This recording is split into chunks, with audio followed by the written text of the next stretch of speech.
This episode of The Mimic's Fail is sponsored by Taste Invader Tea. Treat yourself to 15% off an order of daring and delicious tea at tasteinvader.co.uk using code TMV. And also, this episode is brought to you by our lovely Patreon producers, Mark, Pietro, Soggy, Adrian, Jack, Smark, Tyler, Phil, and Matt. Pull up a chair and listen to us discuss Ico, Final Fantasy VII Remake, Wax Heads, but first, Star Fox.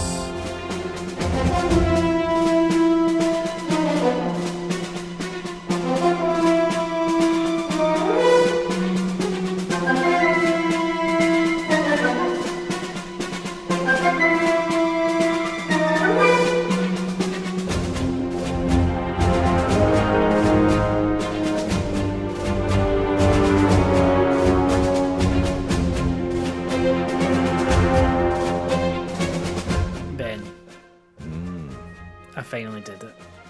What did you do? I finished a whole run on Star Fox. Oh, what? Wow. Yeah. What an investment of time that must have been. What an investment of time, that whole hour that it took to get through one run. But no, jokes aside. Obviously, we talked about picking up Star Fox. We both picked up Star Fox. And I've genuinely loved it. Like, genuinely. I think it looks lovely. It sounds lovely. Yes, the gameplay is a little bit dated. It is. There's no getting away from that, but it doesn't mean it's not fun. Like, I think there was a lot made of how these characters looked and the art style and all that. And I just think, other than Slippy being a wee bit too shiny looking. Moist, yeah. Like, other than that, I think it's absolutely fine. And I think it's really... I can't believe a Nintendo game looks this good. And that's the bit I can't quite get over, because we're not used to Nintendo games looking as good as this. We should say that's actually why Lewis, unfortunately, isn't here today, because he found these characters too sexy. Yeah. He hasn't been able to control himself since. So yeah, that's as soon as he saw Bill, he was done uncontrollable. Yeah. Oh. But yeah, it does look. When I first started Corneria, because I'd only played the demo before, and I didn't actually play a level after that. I just played the tutorial bit, and it was like, "Yep, this is cool." So the tutorial plays fine, but you don't really see. It doesn't really show off the graphics very much. But when I first played Corneria, and you're there flying over the ocean to start with, yeah, I was just like, oh. And then you go into the city bit and it's all like on fire and war torn. It's just like, looks incredible. It really, really does. Yeah. Like, I mean, the more I think about it, and I know we're not getting into news or any of this, but the more I don't know, I just feel like the Switch 2 seems to be a really capable machine. Like, it does, in terms of when you get games like this and how good they look and whatever. And it's almost going to be as it's got such an opportunity to go and get, and it's not like it needs it, because the Switch sold hundreds of millions of units and stuff. Yeah. I think the way everything's going and the way prices are going, I know the price of the Switch 2 is going up, but not anywhere near in comparison to the prices of some other things. And when this is capable of producing games like this and looking like this, whether it's in handheld or on the screen, I'm just like, maybe this is the console that's going to shine. Outlast the rest almost, yeah. I have been thinking the same thing, because it's the first time I've really spent time with my Switch, like this week since Star Fox came out. And it is kind of like, my God. And Pragmata came out on this, Resident Evil 9 came out on this, and they're all like good versions. I know First Light is going to come out on it as well. We've now got a very good port of like Devil May Cry 5. Yeah. You've got the new Onimusha game coming day one. Like, it's, well, I mean, most of what we've just mentioned is Capcom, but there are others as well. But no, it's so capable, and this is just a real like showcase of, how a second party studio, I guess you'd call, because it's VLAN or VLAN, however you say it, the makers of Mario Kart Live Home Circuit, amongst other things. Knockout City. That was another one of this. Knockout City, yeah. And then they've Did they made not make this. that random, like, was it them that made the random Midnight Murder Club or something Yeah, for PlayStation? Yeah, that was them as well. But I mean, so your history with Star Fox, you hadn't played Star Fox 64, had you, prior to when we went back and played it for episode 64? Yeah. So that was the only time I'd really touched it, because it was never one that was on my radar back in the N64 days. And I tried to play it on the Switch Online when we did the 64 episodes, and it was hard going. Yeah.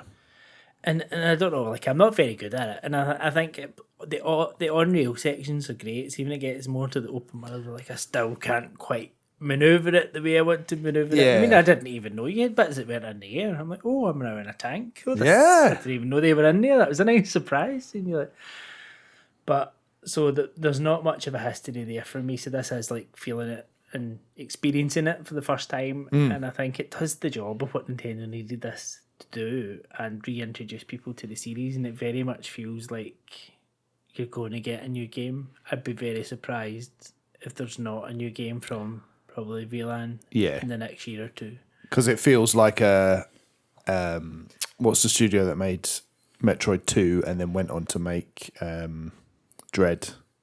I've completely forgot the name of the studio now. Oh, man. They made the Samus you blocked it out. Samus Returns, and then they made, is it Mercury Steam? I think that's what they're called. Something like that. Yeah. It feels like one of them, or the guys that made Link's Awakening and then went on to make the more recent Echoes of Wisdom. Yes, exactly. Yeah. But it's like the proof of concept. Exactly. Let's make sure we trust you to with our source materials, and then you can go make your own. Yeah. Which is a really clever way to do it as well. But it does make you think, they breathed new life into this game. And it is the same game, but it just looks and sounds so much, I mean, better seems harsh on the original, but I mean it's so much more palatable for a modern audience. It's the most accessible way to play it. I mean, and the best as well. Like, I think you are lying to yourself if you say, oh no, the original is better. Like, it isn't. It isn't.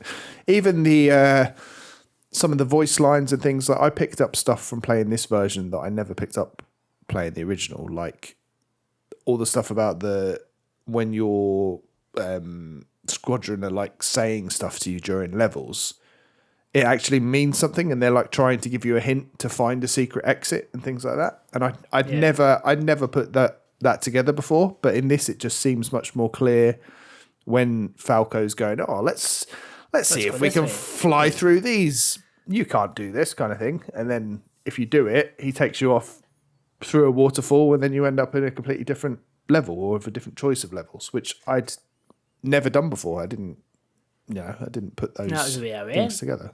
Oh, there you go. There you go. Because I did feel like he was trying. It's exactly to your point. I felt like it was hinting for me to go off in that direction, and I did.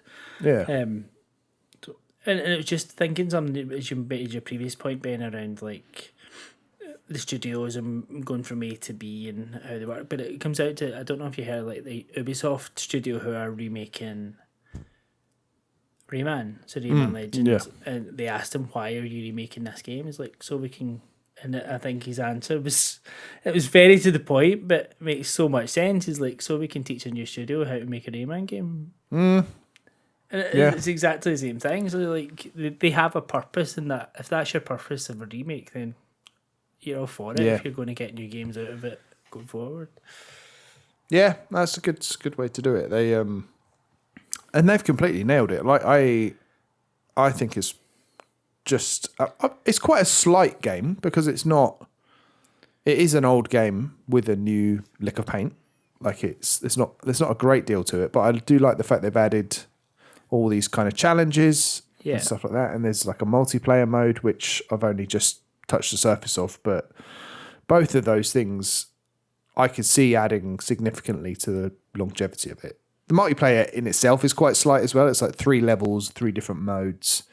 But I mean, I like the idea of playing that. It's no different to like playing Halo and playing Slayer over and over again, which I'm sure we've all done for hours and hours on end. So And you also have the co-op for the campaign, yeah, which we should probably try at some point. We can put because you've got the overlays of it now on within game chat, and you can all be the different people that overlays onto your face. Yeah. Which is quite strange and yet quite amusing.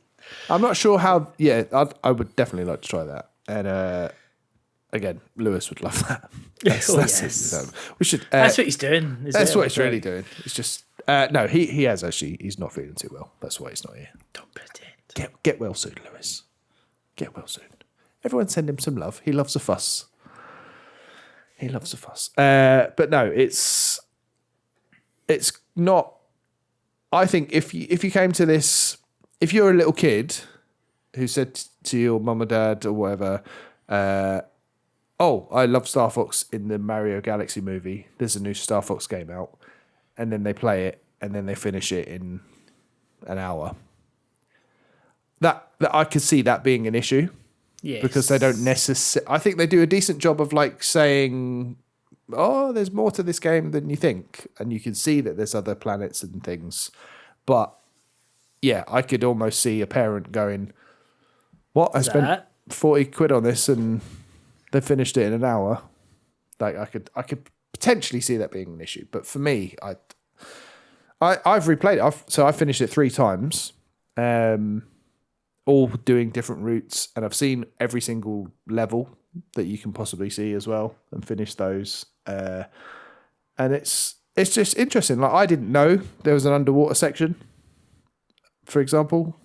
Spoiler, Ben. I've not discovered that yet for this whole Or is there 30-year-old game? And there's one Sector Z, I think it is, and it's like sort of tower defensey in a way. It's really. I think I've done that one potentially. Yeah, but I ended up my first run I ended up taking like the hard route, and I didn't realise, but I was just choosing levels because back when we played the original, I just chose like the basic path, but this one I sort of said, "Oh, I don't think I've done that level," and I chose that, and I ended up doing like the hard and getting the true ending kind of thing. It's just really nicely structured. Makes you want to replay it. But even then, like, we could just kind of come back to the original, and like I'm thinking of the bit how far I did get in that when I played it. But when you compare like the map and everything to it, and then all the wee cutscenes and like the kind of Star Wars-esque briefings to everything that's going on, and even just the glow up to all that section of it, it makes the game so worthwhile. Like it just feels so much more polished. And I know you're never going to get that polish in an N64 game. Like, it would have been felt polished at the time, but it just is. It's all just such a nice package. Yeah. Those bits between those new cutscenes that they've introduced as well. I mean, there's not much to them, but they do add a bit of character. Like, I feel like I didn't really have an appreciation of what Slippy's personality or job was before playing this. It was just like, oh, he seems to be getting in trouble a lot. Yeah. Just it's a toad. Like even like Falco, you think he's being a bit of a knob, but like it just I don't know, it fleshes out their character a little bit more. And not like, I'm not saying the story is amazing or anything because it's really basic, but I think it is weird that you don't play the prologue though. I did find that the bit where you're watching Fox's dad. Yeah. That is an odd decision because you're like, that's one way you could have really added something extra to this. Is like if you made that playable, and then like so many games start with an unwinnable battle and you just get overwhelmed and killed. And they could have quite easily done that, and that's an odd decision that they just made it a cutscene, I think. Bit of a missed trick. But yeah, it's just I actually think it's really clever, and this all of those routes and things like that, the way that it's done, the way those cutscenes change depending on the route that you go. There's one where like Slippy gets captured, and then right at the start of Corneria, Peppy says to Slippy something like, "Slippy, stay in formation," or something like that. And then after Slippy gets captured, and then you rescue him, Peppy goes, "Now would you please stay in formation?" And I don't know if that was in the original, but that did make me go, that's funny, because that's That like was a the route callback. because I had to go and rescue Okay, yeah. Flippy. But yeah, it's just, I love it. Like, I don't know why, it's just made me happy just playing it, and I was exactly the same, Ben. I just had a smile on my face playing it, and whether I was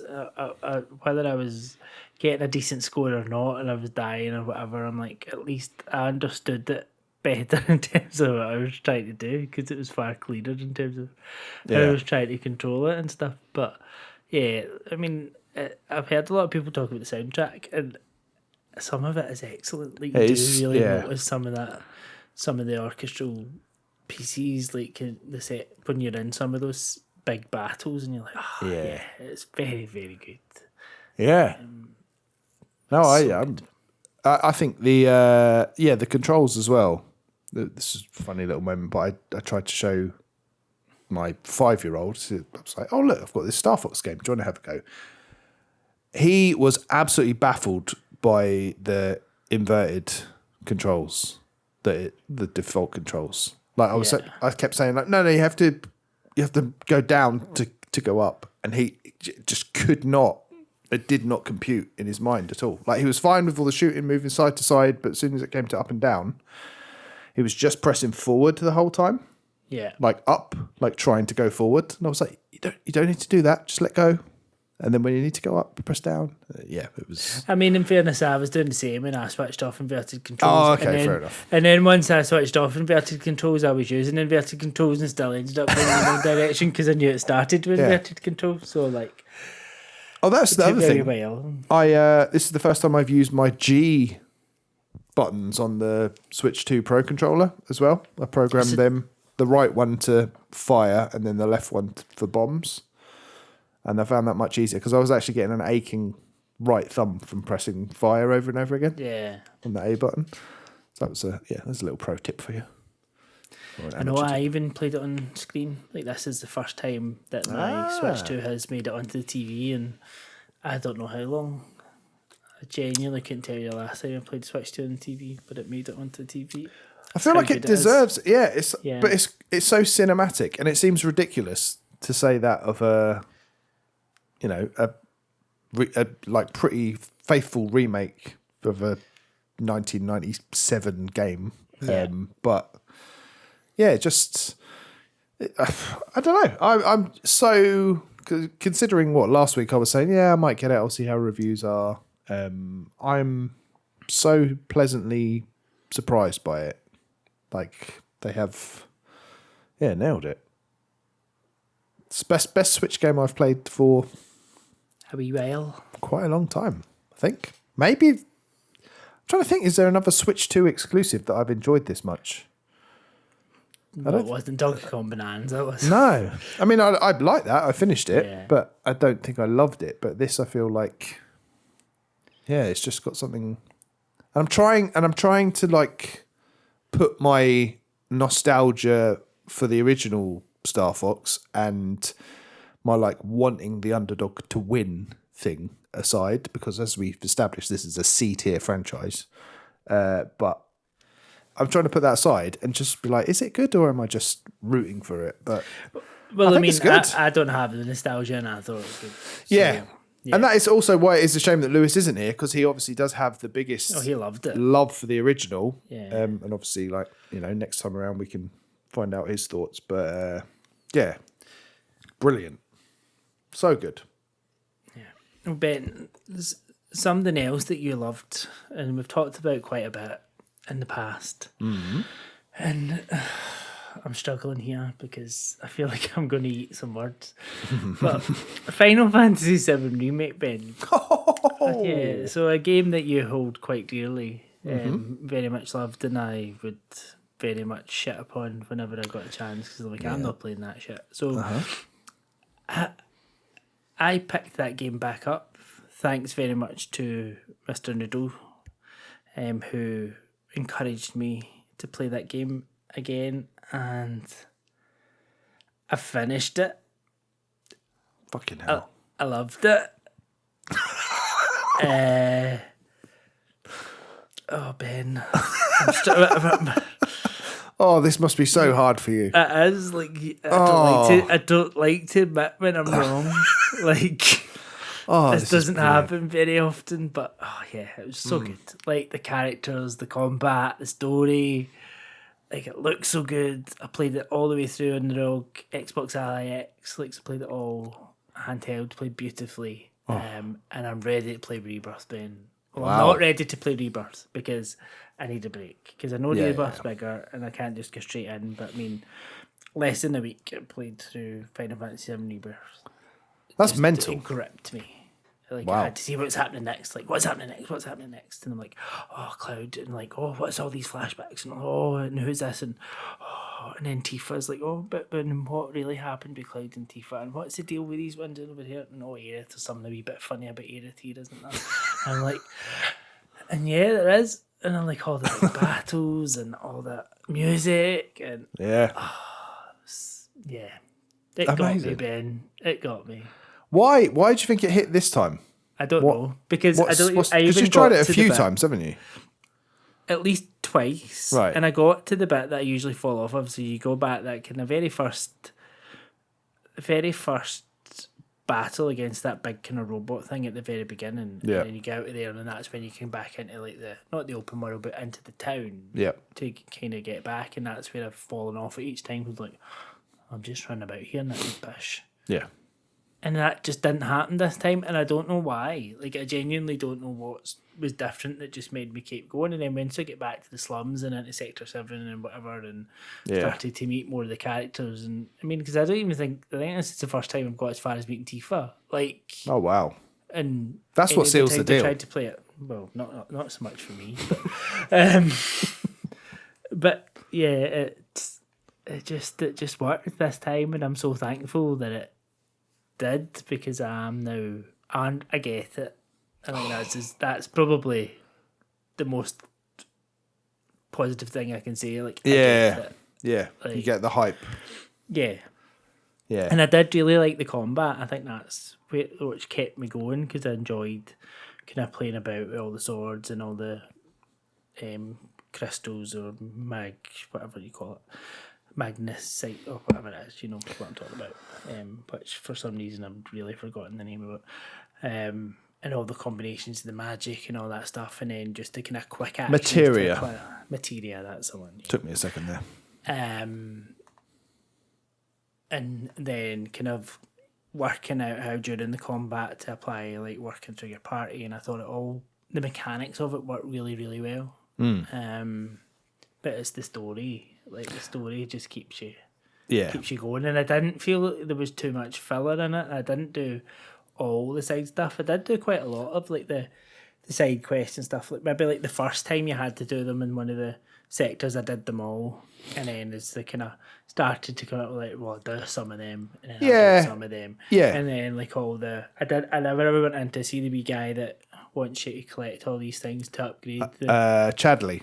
So I did most of his things, but the ones where then he said, "Oh, I've got like these AR missions or whatever it is, you can go do." I didn't do any of them. I'm like, no, that's enough. I don't need to go and do extra battles. I'll just keep going. But it's even like the puzzle solving and that different pieces of it. Like when you were in what's the name of the big building, the bad people? Shinra. Yeah, when you're in Shinra and you're trying to get through the different like rooms to get all these experiments to get Aerith back and Boiler. So yeah, like all that side of it was just, and it was that like everywhere you turned there was a wee box. It was that exploration. You're like, oh, there's another one to open. What am I going to get out of that? Yeah, and it's most of the time it's just like ether. Shade. It's like I'm never going to use that, but I'm so pleased. It's I think it is that story, but just the characters that stands out for me. Like just hanging out with these, because the progression, like to start with, Cloud just seems like a bit of a knob who's just out for himself, a mercenary. But then you do kind of uncover that throughout the story, and it is. It's even the same with like Barrett as well. Like, because Barrett just comes across as not the Bolshy and but then you kind of into him, and then the same with Biggs and Wedge. Jesse and Wedge. Yeah, and yeah. You see, it's like the bits when you can hear about Biggs, and then you piece together the other bits when you get to like the orphanage and stuff, and the depth of the characters is really there. Yeah. Wow. Hey, let's go through Rebirth together. Let me know when you're ready, because I need to go back and finish that. Yes, it's on the agenda. That's so cool. Oh, amazing. I can't believe that. That's I couldn't believe it, and I say a thank you to Nick again, because I wouldn't have done it if it wasn't for him. So so you listen to him. That's fine. Why listen to me? Yeah. I'm just your humble co-host. Sorry, Ben. No, it's fine. I even said it was a bit like Yakuza. Did you see where I'm coming from? I do. I get where you're coming from in terms of that. Yeah. And it's almost like when you go to Yakuza 8, Infinite Wealth probably pulls the way that not Ichiban, the other one, Kiryu. The way that Kiryu's combat's entwined with the turn-based stuff in Yakuza 8 is almost a bit like, it's not the same because it's not as fluid as it is in Final Fantasy. But there's comparisons, but it's not quite as crazy as Yakuza. No, that is making me want to go back to Rebirth. But what I have been playing is another game that's been on my must play list for longer than I care to remember, and it's one that I put forward for. Remember Cool Game Club? The way we keep trying to make that happen. We're not very good at that, are we? Sorry. How's everyone enjoying Uncharted 2, by the way? So I put forward Uncharted 2, I put forward Symphony of the Night, and I put forward Ico, which is what I've been playing. And again, love it to pieces. And this is like a proper old game. This is 2001, I think the original came out on the PS2. And I've been playing the Blue Point remaster, the PS3 version, via the cloud on PS5, which works really well. And it's just like, it's so simple, so basic, but so lovely. Like, you can just see the influence on all of these like quiet, thoughtful games that we like now, like Journey, like that sort of thing. It just seems like it's absolutely just set the blueprint for, like, there is combat in it and it's really kind of basic. And to start with, I was like, I kind of wish this wasn't here, but it is. Towards the end of it, I was like, I get it now though, because most of the game you're helping this princess basically escape a castle, let's say, or an island, and every time you leave her for any period of time or whatever, these shadows appear and try and take her away. And then you have to go back and sort of bash them with a stick or a sword to get rid of them. And to start with, I was like, this is really basic. But then you realise, like, oh no, this is the tension of the game.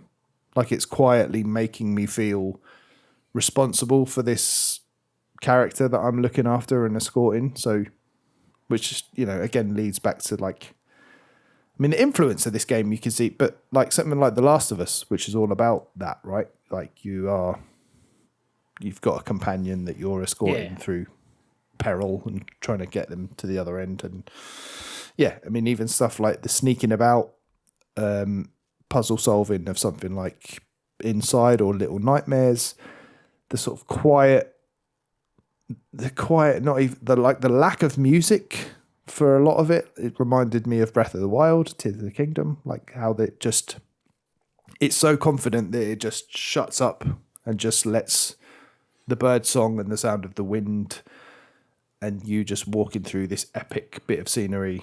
It's just... There's definitely a lot to be said for that at times. Yeah. Like, sometimes you just don't need that distraction. You just like appreciate it for what it is and appreciate the beauty of a game.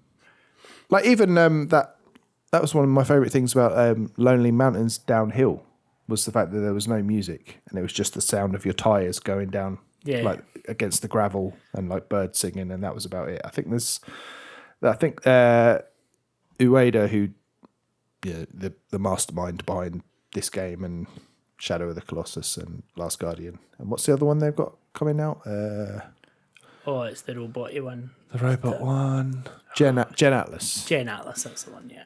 But this like design by subtraction sort of idea of just taking stuff away. If it's not needed, just take it out and just leave it as the core design principles. And yeah, it is like art. Like, it sounds really poncy to say, but it is just... I can't state, like, I feel like this is like a must-play game for anyone who likes video games. Like, if you like any... Okay, Ben, I've listened to you this. Oh no, wait for someone else to tell you. But like, if you like even like FromSoft games, like Miyazaki said, this is a direct quote. That game awoke me to the possibilities of the medium. Like, it literally made him realize what he could do with video games, and that they don't just have to be, you know, fun.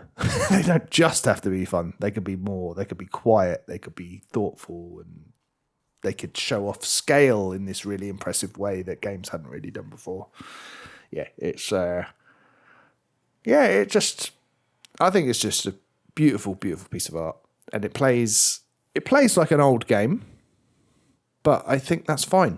Like, I don't think it needs a remake. It doesn't need a Star Fox fresh lick of paint. It's beautiful in its own way. Yeah, and I think that's it. When a game, as you go back to a game and you appreciate that it's still, you can still get that kind of experience from it, then that is when they don't need a remake. You would never get that from a Star Fox. Yeah. Like you're never going to get that from a Star Fox anyway. It's a different type of game. But, I mean, a lot of these games do stand up, and if they do, then leave them alone. Yeah, because I don't think you can... I mean, I found this when I played Shadow of the Colossus as well. It's like the slightly awkward controls, like, tell a story as well, like lend something. Like the whole... There's bits where you're holding hands in this, and it feels awkward. It doesn't... You don't control nimbly. You feel like it feels when you're dragging someone along, trying to, you know, jump over a gap or whatever. Like, you feel that burden and that onus on you. It's just, yeah, honestly, like, you know, it's established that this is a masterpiece, but to go back to it all these years later and be like, oh yeah, I get it. Yeah. Spoilt with all these games, like all the good ones coming out and all these good ones that we've never played before.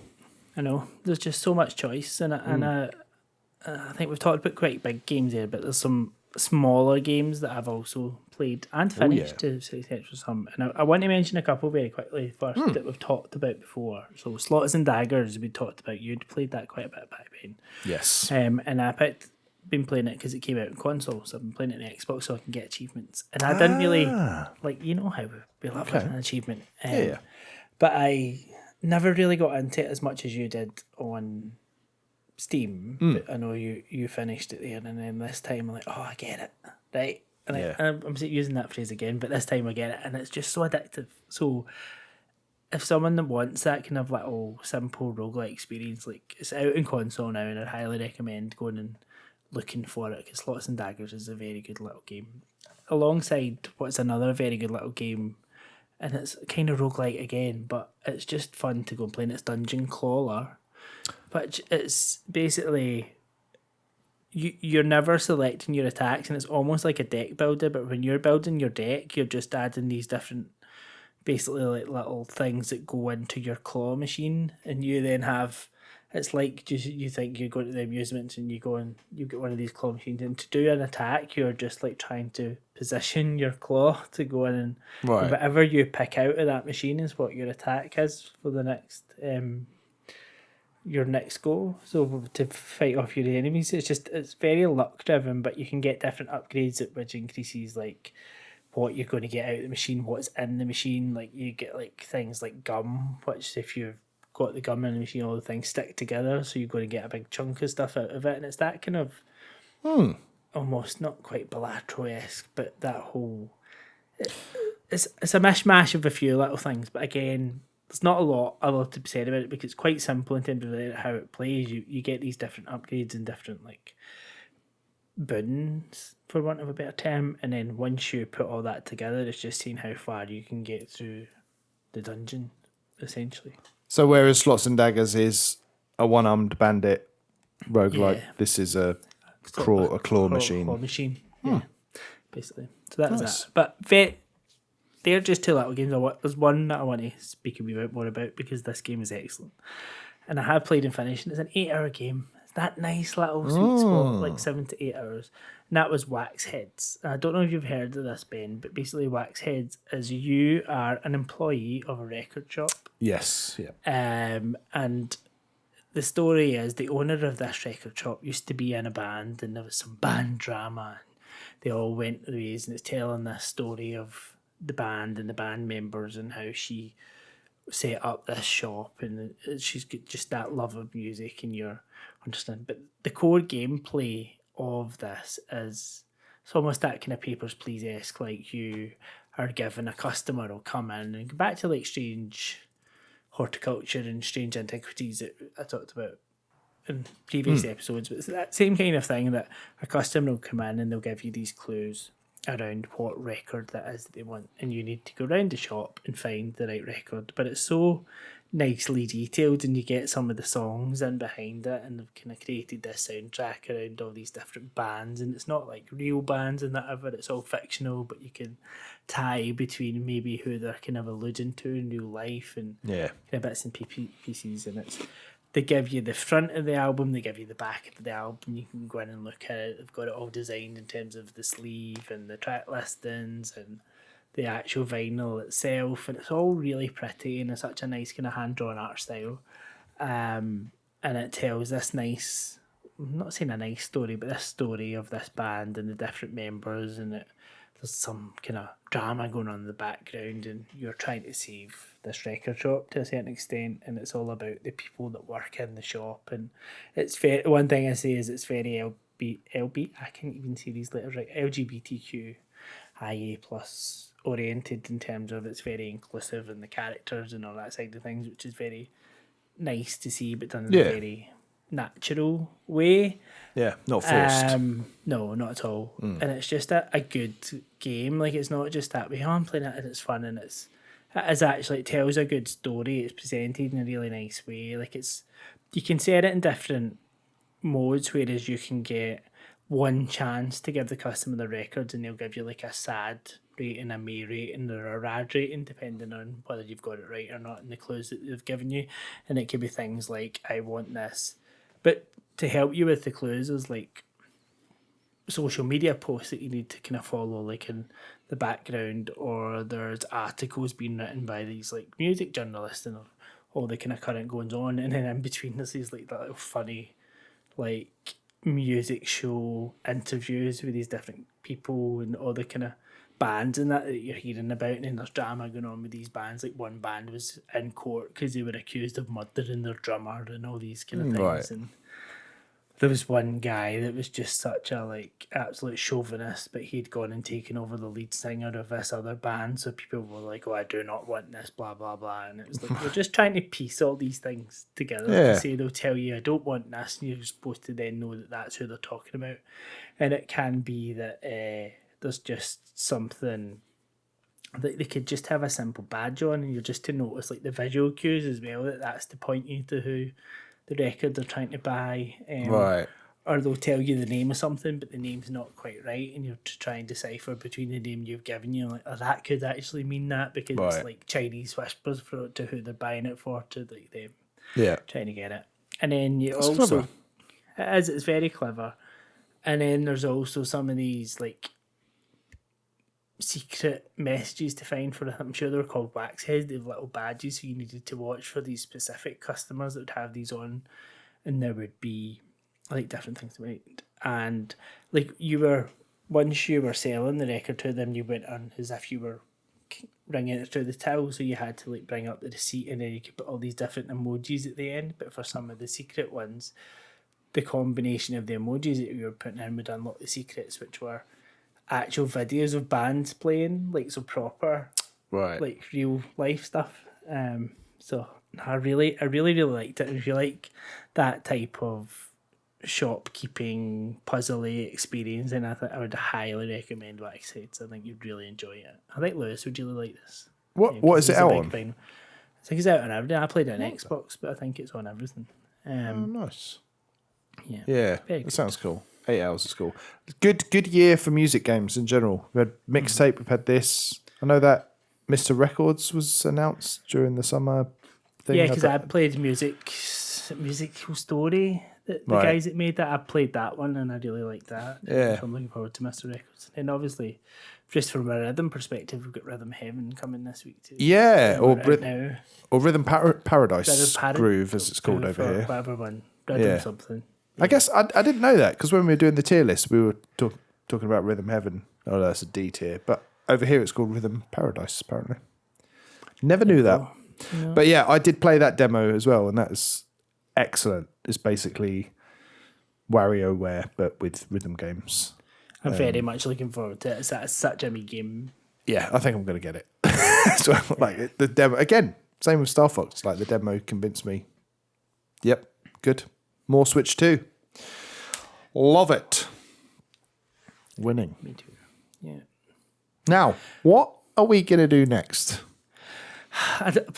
Ben, I think you're just going to have to face off with yourself on a little finally. bit of guess. Oh. Yes.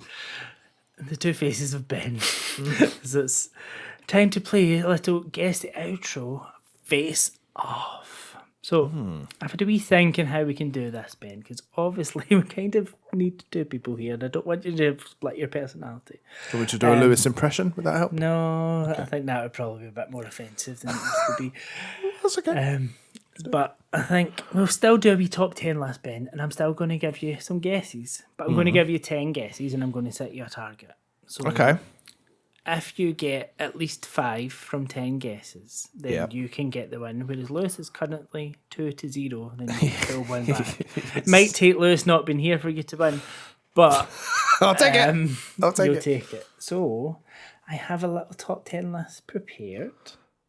So hang on. So if I get 5, I'm going to get 10 attempts, and if I get 5 of them correct, this goes down as a win for me. And if It I does, and you get get to less, pick the song. and if I get less than 5, it goes down as a Lewis win, and you pick the song, basically. Yes. Okay.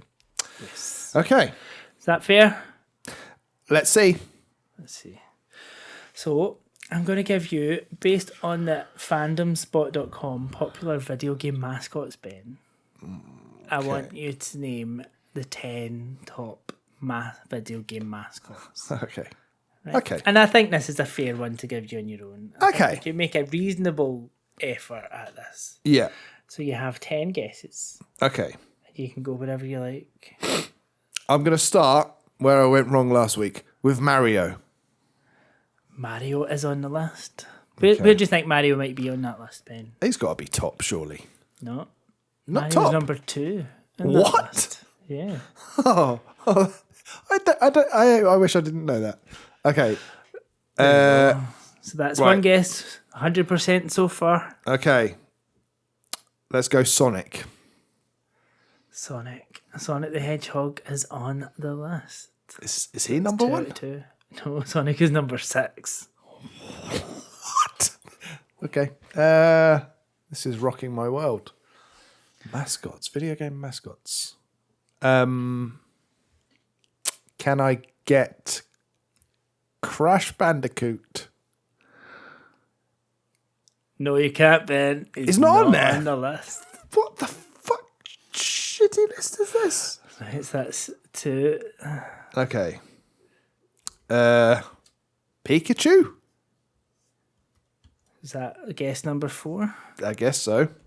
Pikachu, where are you? I see you at number 1. Okay. Pikachu's number 1, Ben. Okay. All right. We know what sort of list we're dealing with here. Maybe we need more. Maybe I need to set your target at more than 5, given how this is going. Well, no, because my other guess was going to be Spyro, but since Crash is a no, I'm going to think that's probably not on there either. In which case, I can see this. I can see the beads of sweat. Yeah. It's not the heat. It's Genuinely. not the heat anymore. mascot. What is a mascot? Mario. Mario's Nintendo's mascot. Sonic's. Pikachu. Banjo-Kazooie?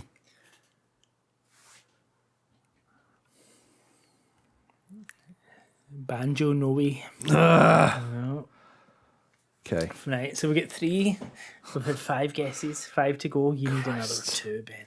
This is We need 5 guesses. This is atrocious. When do I get a clue? No clues. But I mean, I feel like some of your reasoning there was actually going to do you some benefit. So I think you were going down the right lines in some of your thought process there. Okay, so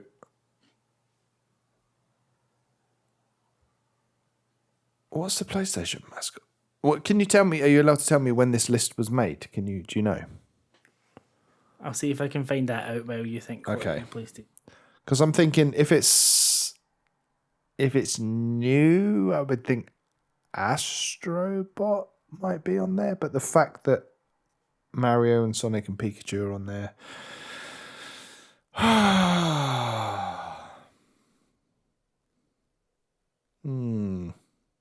Yeah.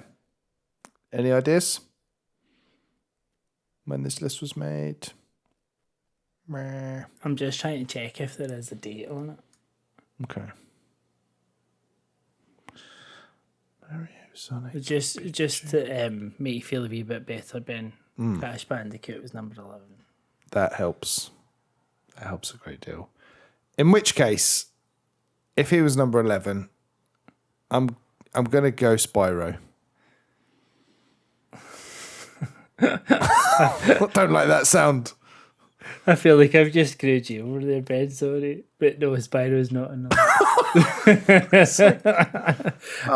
is no date on this, Ben, so I can't tell you when this list was made. I can't find a publishing date. Astrobot. No, what the fuck kind of list is this? No Astrobot, man. So that's 7. You've got 3 left. I mean, I feel like there's a couple of obvious ones on here if you go back down that. Maybe I would even take back what you think is the mascot and just think of. Like, why am I helping you? Okay. So thinking just iconic characters in general. Yeah. Link. No. Fuck off! I feel like you've steered me wrong again. I was more trying to steer you down. Right, you've got 2 guesses left, and you need to get both. How can I lose again? Okay, clear your mind. What would Lewis think in this situation? Well, this seems to be quite good at this, Ben. You're really. I know. I don't know why. Do you know what? I was really confident when you came up with this whole format. I was like, he doesn't stand a chance. And here I am by myself letting him win. Why have I've just got Earthworm Jim in my head. That's not going to be on the fucking list, is it? Go back to right. I'm going to try and help you a wee bit because you need to get these last 2. Okay. So go back to thinking about iconic characters on platforms and think of platforms you've not covered yet. Okay, so I've covered Nintendo. I've covered Sega. Xbox. Oh.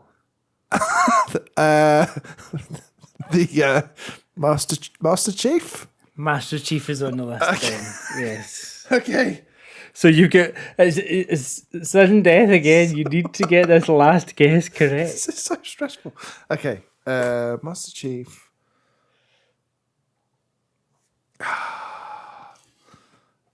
So, okay. Let's think of an iconic PlayStation character. It's not Banjo, it's not Spyro.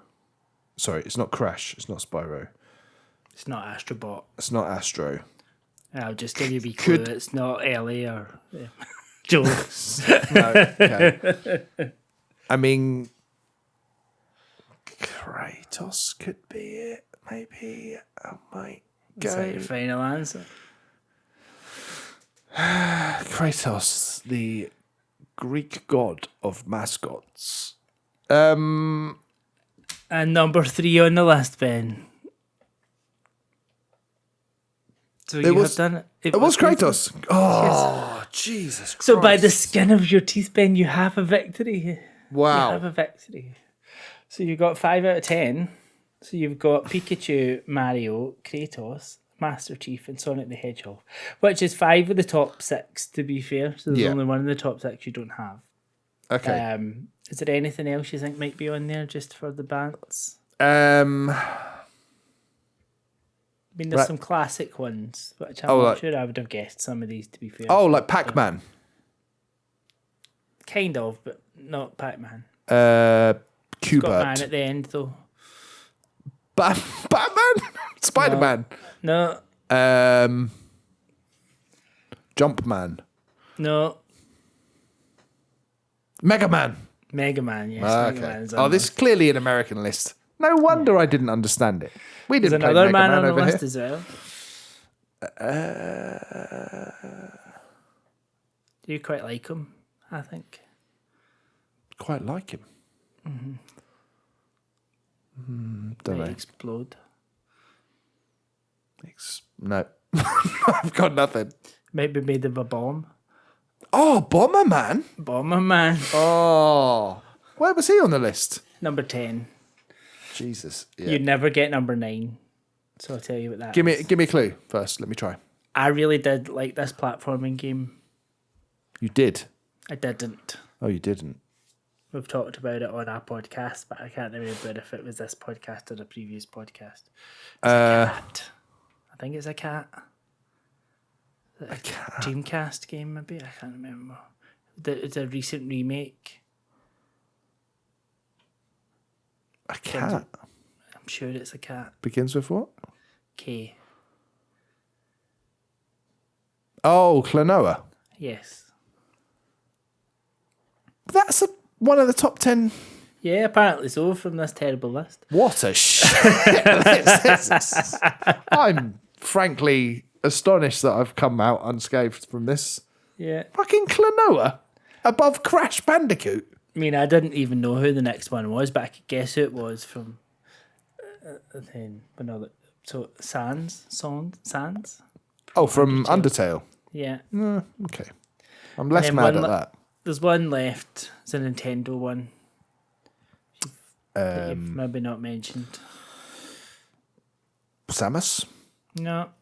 Cuter than Samus. Impossible. Zero Suit Samus. Kirby? Kirby. Yeah, Kirby did pop into my head actually, but I thought, Mario's on it. See, it's Ben, you get to pick one of those 10 for the song to outro this episode. Incredible. What a choice. So we've got... Do you know what? Let's go for Bomberman. And if I may be so bold, let's go for the battle options theme from Super Bomberman 3.